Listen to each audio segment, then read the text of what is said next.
والله سەبارەت بە گرنگی پەیوەندیەکانی نێوان ئیتالیا و هەرێمی کوردستان بە تایبەتی کە ئیتالیا وڵاتێکی گرنگە لە نێو وڵاتانی ئەوروپادا و پێگەیەکی بەهێزی هەیە لە بواری کولتوری و هەروەها بواری دیکەدا لەگەڵ هەرێمی کوردستان لینکێکی تایبەتیان هەیە. من زیاتر قسە دەکەم سەبارەت بە گرنگی ئەم سەردانە و پتەوکردنی پەیوەندیەکان لە بەڕێز سۆران ئەحمەد سەرۆکیان ئینستیتوی کولتوری کورد لە ڕۆما دەپرسم کە لە ڕێگەی سکایپەوە میوانمانە. بەڕێز سۆرانم کاتت باش. هەرێمی کوردستان تا چەندە بەلای ئیتالیاوە گرنگە و پێگەی ئیتالیا لای هەرێمی کوردستان چەندە سەنگی هەیە، دەتوانێت ئەم پەیوەندیانە تا چەندە کاریگەریان لەسەر گۆڕینەوەی ئەزمونەکانی یەکتر لە بواری کولتوریدا هەبێت؟ بەئەکیدی ئەتوانێت شتێکی تایبەتیش هەیە لەم حاڵەتە لەبەرەوەی ملۆنی ئەم سەرۆکی وەزیرە دەستە ڕاستەکانە بە عام وەکو مەسەلەی کورد مەسەلەیەکی شەب بوو بێ، لەبەرەوە بە شێوەیەکی گشتی زۆر حەزەکەن زیاتر کارێ لەسەرا بکەن. ومن شخصيا أتوانم زياد لسي سالتون ديمي لقليانا حزبشي لمسألة كلها جورا عطش وجورا جديتي كام شاناوا ومتأكدا بهموش شبهك حزقا هاوكاري كردستان كان وإيطاليا بهوي جرنجي خوي وكردستانش مجموعي قوتي تيا فأشيدي أتواني لم سفرا فشوي شريك وفيك لقليانا كاتكين باشە ئەوەی کە ئیتالیا دەتوانێت لە ئەم بوارەدا بەڵێ ئەوەی کە ئیتالیا دەتوانێت لە بواری کللتوری و هەروەها شوێنەواری بە تایبەتی کە تیمەکانی ئیتالیا لە هەرمی کوردستان بۆ دۆزینەوەی شوێنەواریش چالاکیان هەیە و هەر بەردەوامن تا چەند دەتوانێت یارمەتی هەرمی کوردستان بدات لەو بوارەدا دەتوانێت چی بە هەرمی کوردستان ببەخشێ؟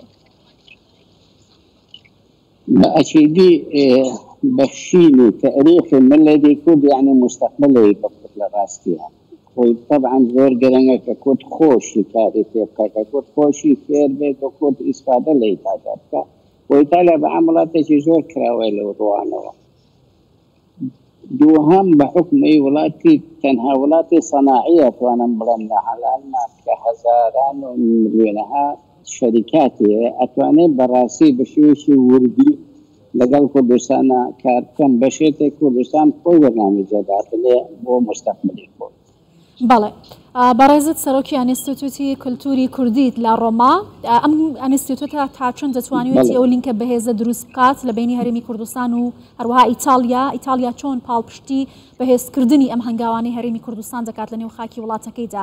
هیچ لینکێکی ڕاستەوخۆ لە نێوانتاندا هەیە لەو بوارە؟ الرئاسية لما بيني إيمو برلمانتي إيطاليا بلا همو جارك حكومتي تازة تشكيلة أما جروبي برلمانتاري دروز دكين بحكم طبعا بايني أوانا بخش خالي حفوانا أي كان وهمو أحزاب شتات شابو راس أما طبعا وأكاب يكسر بتوانين أما في شيء سياسي بكينو لروي ثقافي وكين دي زور ما نقصدان كوكان إيطاليا وتابشت عند كمان محاولة كذا بينهم بكردستان. مشكلة كردستان هو بعام اشتكاني عن روج ودو روج بردوامين برنامج دانا. أجنال الرأسية أنا بوت وزيف ومانو أتواني كارشي كرامتين. بەڵێ ئەوەی هەرێمی کوردستان ئەتوانێت لەم بوارەدا بیکات چییە وەکو ئاماژەتان پێکرد ئەبێ پاڵپشتی زیاتری ئەم جۆرە هەنگاوانە بکرێت بە تایبەتی بۆ پتەوکردنی و پەیوەندیانەی کە لە نێوان وڵاتانی ئەوروپایی بەڵام بە تایبەت وڵاتێکی بەهێزی وەکو ئیتالیا هەیە؟ چ داواکاریەکتان هەیە لەم بارەوە لە هەرێمی کوردستان؟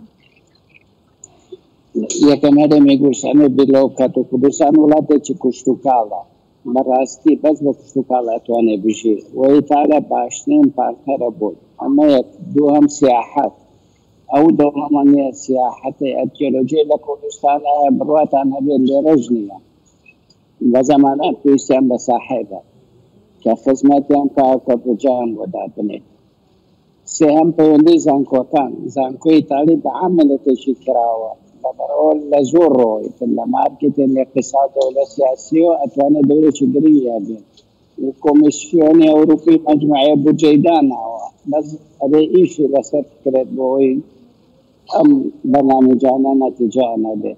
بله. بەڕێز سۆران ئەحمەد سەرۆکی ئینستیتوتی کولتوری کوردی لە ڕۆما لە ڕێگەی سکایپ لەگەڵ کوردستان 24 بووی زۆر سپاس.